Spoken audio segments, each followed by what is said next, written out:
All right, guys, welcome to another live stream. Welcome to another live stream. Happy Friday. All right, so in today's live stream, we're going to talk about 5 reasons that you spend too much. Um, if you guys know my stance, I don't believe in saving money on the little stuff like coffee and things like that. Some people get the coffee that they want each week, and that's just what makes them move. Or maybe you like to get a certain lunch every week. I'm not really talking about that. I'm really talking about the overspending, going thousands of dollars into debt, and just, overspending on things that you don't really need. And I think there's 5 reasons why. I'm not sure why this is popping up. I think there's 5 reasons why that's happening, and we'll get right into them. But let me actually check my mic to make sure my mic is working. Let me make sure my mic is working before I get into the 5 reasons. Oh, and we reached 800 subscribers, so we're close to 1,000. Thank you guys for subscribing. And yeah, we should get it to 1,000 soon. All right, mic is working. Mic is working. All right. So 5 reasons that you spend too much. The first reason is that it's emotional spending. Many people make purchases based on emotions such as stress, boredom, or excitement, leading to impulse buying. And this is so true. When you don't have nothing to do, when you don't have a purpose, and I'm talking about as far as work wise, or maybe you have a business, or you don't have a business and things like that, or you're not too involved at work, you're just working to work. Most people, they'll get out of work and they want to go spend money. They'll either go to the mall, they'll go spend money on games, video games, or whatever pleasure that they have. They typically go spend money, and this is due to their emotions, right? They're either stressed out from work, they're either bored at their house, or they're excited. Maybe they just got a bonus. Maybe you just got a bonus and you don't even have $2,000 saved, but you got a $1,000 bonus, and you go spend it all because you're excited. All right. So emotional spending is the number one trigger for overspending. This is probably the main reason why people spend too much, is because their emotions. So you got to keep your emotions in check. You can't just go spend money just because you feel a certain way. You need to prioritize what needs money and what doesn't need money, and understand if you're even in the position to be spending the money you're spending, right? So yeah, number one is emotional spending. Two, social pressure.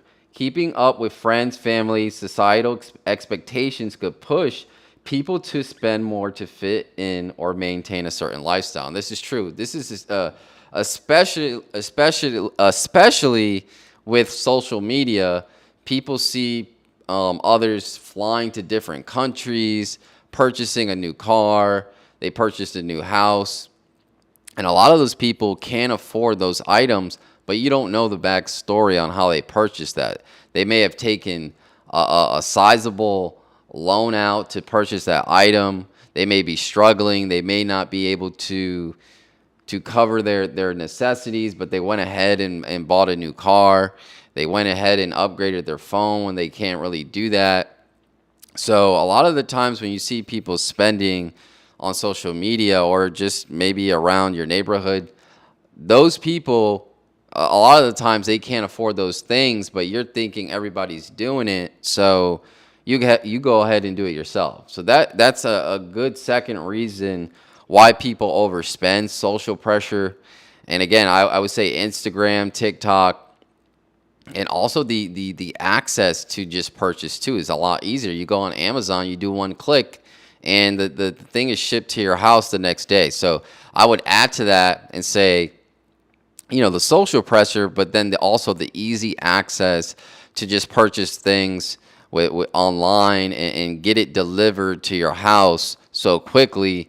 People go ahead and make those purchases. So it's important that you don't get sucked in to those social pressures, and the purchases that you make should align to the money that you have in your bank account. You shouldn't be going over that, right? All right, number 3, easy access to credit. Credit cards and financing options make it easy to buy now and worry about paying later, leading to overspending. This is true. I think before, when I first applied for a credit card, I think it's way easier to get approved for a credit card now. I think most people could get approved by Capital One, and but when I was starting off and I was trying to get a real credit card, I first had to get a secured credit card. So that was basically you had to put money behind the credit card in a certain account. I think you had to put like for me it was $500 in a savings account, and then they give you a secured credit card, which is still in the form of a credit card, but it's just secured in the sense that you have a $500 limit because it's backed up by $500 in an account. And if you show that you're able to pay over a certain period of time, then you'll be able to be eligible for an actual credit card. But now I think it's way easier to get approved for a credit card. I'm not sure if they lowered the standards, they lowered the credit score, but also just the amount of credit cards that people are offering. Not only are you getting credit cards from the credit card companies or banks like your Bank of America's, Chase, Capital One, and things like that, but now if you go to a specific store, they have credit cards for that specific store, and they get people to sign up because they may say if you sign up today, you'll get a 30-40% off, and that entices people to get that credit card. And with those, you have to be a lot more careful because they're actually specific for that store. So if you get a credit card specifically for Express, if you don't use it for Express and you use it in other places, one, you're going to get hit with a lot more interest, and then two, it's a credit card designated for that specific store. So you're more likely to just go keep spending at that store because you have a credit card specifically for the store. So yeah, I think easy access to credit is one of those things where it could be good in some cases if you don't have the money to purchase like some necessities. I think in those instances, that's when it should be used. But I think people have been overusing this easy access to credit so they can purchase luxury items to make them to pass the time and things like that, vacations. So you have to be careful that with your credit cards, you can't just go out and put money on it and not know how it's going to get paid down, right? Especially today when they have such high interest. And what else did it say? It said worrying about paying later. Yeah, paying later too. What was that other thing that they have now that I think it's connected to? It starts with an A. Is it A? Offer. No, it's something where they have it on Amazon. I'm trying to see what it is. But it's basically something when you go purchase online, it's like a credit card company, but it lets you pay things in installments. So I think it approves you for a credit line right there. And for some reason, I'm losing the name. Pay in installments.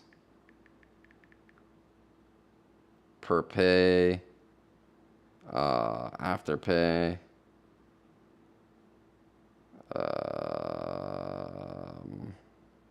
Paying installment. I gotta get the name now.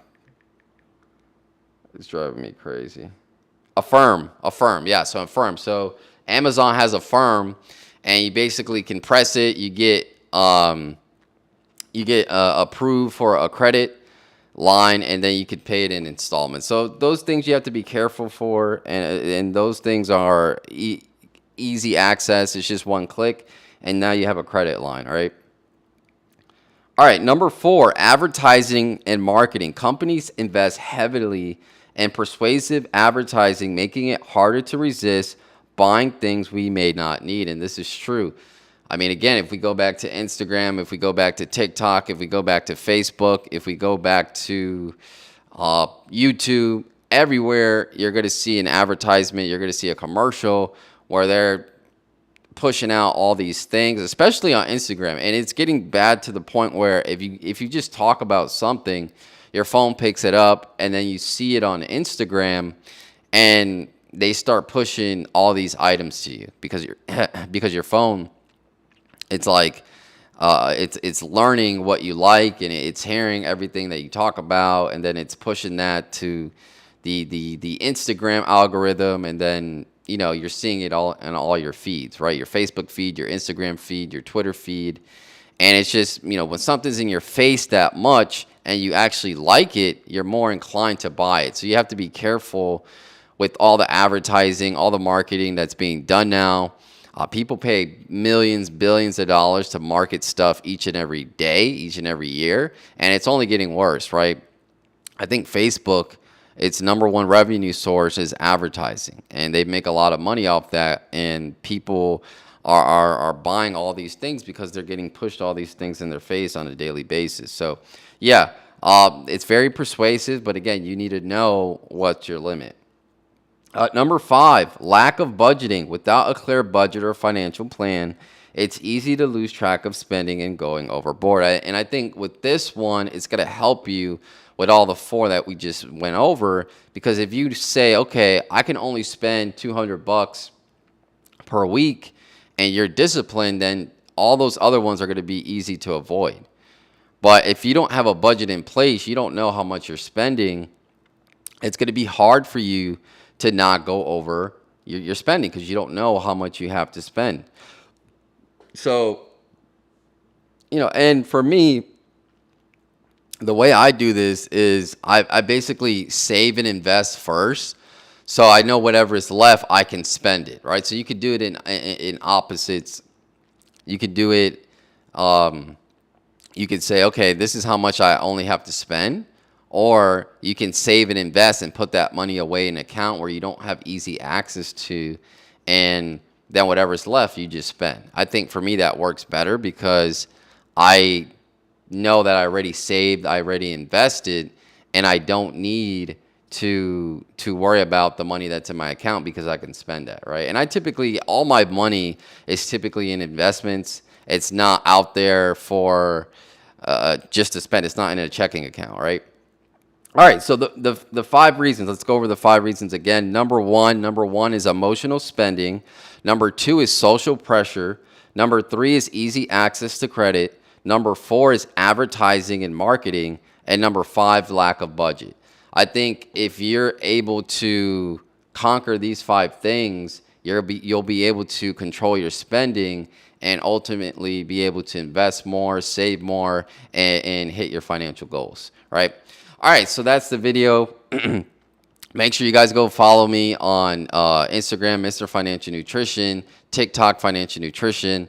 I post today, Sunday, Monday, and Wednesday. And yeah, make sure you guys go check those platforms out, and I'll see you guys in the next one. Take care.